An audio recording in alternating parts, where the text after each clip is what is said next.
DSC కొరకు prepare అవుతున్నటువంటి అభ్యర్థులు ముందుగా ఆ ఎగ్జామ్ యొక్క స్వరూప స్వభావం ఎలా ఉంటుందన్నటువంటిది ఒక అవగాహన ఉండాలి.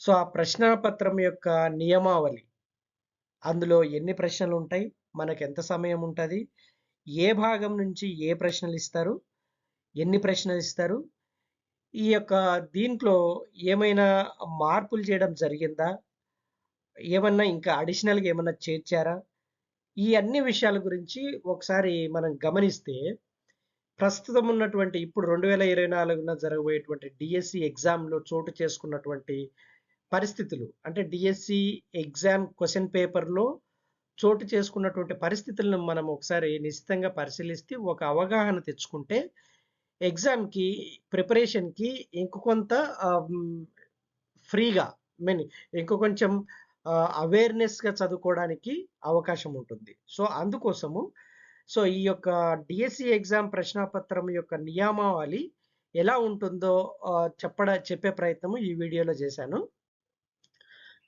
మొట్టమొదటిగా ఈ డిఎస్సి టీచర్ జాబ్స్ కొరకైనటువంటి డిఎస్సి ఎగ్జామ్‌లో 160 ప్రశ్నలు, 150 నిమిషాలు ఉంటాయి. ఇది నూతన విధానంలో టెట్‌కు వెయిటేజ్ ప్రకారం 20 మార్కులు కేటాయిస్తుండడంతో డిఎస్సిని 80 మార్కులకే పరిమితం చేశారు. యాక్చువల్‌గా ఇది గతంలో 100 మార్కులకు ఉండేవి. మొత్తం 160 ప్రశ్నలు ఉంటాయి. ఒక్కొక్క ప్రశ్నకు హాఫ్ మార్క్, అర మార్కు కేటాయించడం జరిగింది. పరీక్ష సమయాన్ని కూడా 2:30 గంటలకు కుదించారు.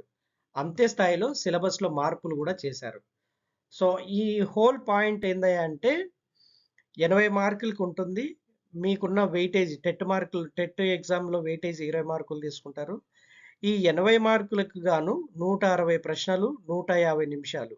అంటే 160 ప్రశ్నలకి 80 మార్కులంటే ఒక్కొక్క ప్రశ్నకి అర మార్కు, హాఫ్ మార్క్ కేటాయించడం జరిగింది.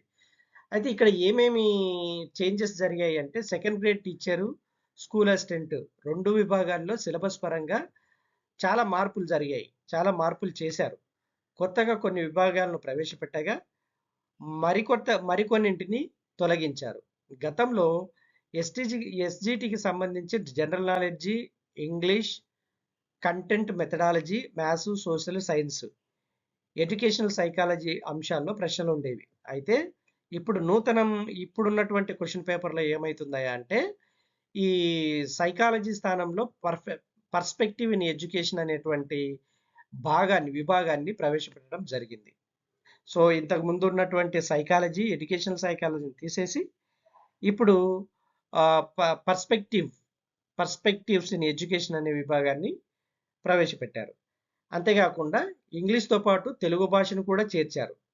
తర్వాత స్కూల్ అసిస్టెంట్ విషయానికొస్తే, general knowledge English, content method, educational psychology అంశాలపై ప్రశ్నలుంటాయి. ప్రస్తుతం ఎడ్యుకేషనల్ సైకాలజీ స్థానంలో పర్స్పెక్టివ్స్ ఇన్ ఎడ్యుకేషన్ అనే విభాగాన్ని ప్రవేశపెట్టారు. సో, ఈ సైకాలజీ కాకుండా పర్స్పెక్టివ్స్ ఇన్ ఎడ్యుకేషన్ అనేటువంటి ఈ విభాగాన్ని కొత్తగా చేర్చడం వల్ల సైకాలజీ అన్నటువంటిది తొలగించడం జరిగింది. సో, ఫ్రెండ్స్, దీన్ని గుర్తుపెట్టుకొని, దీన్ని మనసులో ఉంచుకొని మీ యొక్క ప్రిపరేషన్‌ని కొనసాగించండి. తర్వాత నేను పర్స్పెక్టివ్స్ ఇన్ ఎడ్యుకేషన్ అన్నటువంటిది సెపరేట్ వీడియో ఇంకోటి చేశాను. అక్కడ చూడండి. అంటే ఈ పర్స్పెక్టివ్ ఎడ్యుకేషన్ అనేది ఏంది? ఏ విధమైనటువంటి క్వెషన్స్ ఇందులో వస్తాయి?